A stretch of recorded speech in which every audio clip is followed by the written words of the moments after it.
The Curse of Oak Island hinted that Vikings possibly arrived on the island in the past.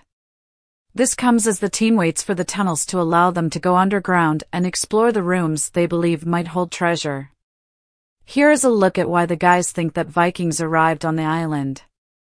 The Curse of Oak Island hints at Vikings. In the last episode of The Curse of Oak Island, the team found a mysterious artifact. They then said that the artifact might mean that Vikings arrived on Oak Island over 1,000 years ago.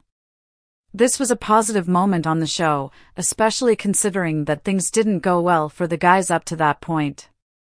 This was when government bureaucracy stepped in to halt the excavation.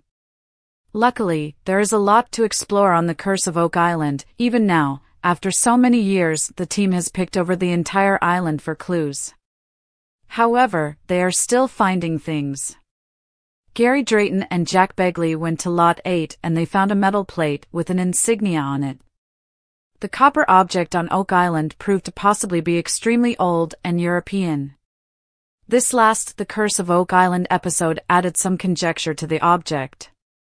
Mayan expert Dr. Edwin Barnhart looked at the copper object again and said that it was only made in Europe. He then said that he felt it could have Viking origins from somewhere between the 8th and 11th centuries. According to Dr. Barnhart, the Vikings used brass to place over several objects. He also said that the Vikings could have reached Greenland and Newfoundland during the 10th century and they could have arrived on Oak Island. While everyone talked about the Templar Knights, the introduction of Vikings sends the timeline back even more years into the past.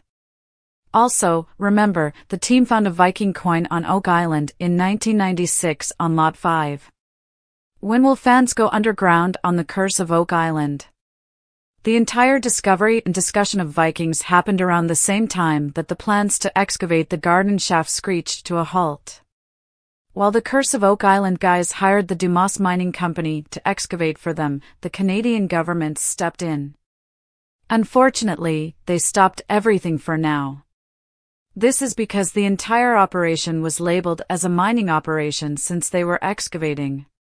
While this was just to get underground to find these possible tunnels and rooms, the government sees it as mining. This really threw off Rick and Marty Lagina, who knew that this would make it stretch out for a longer period of time.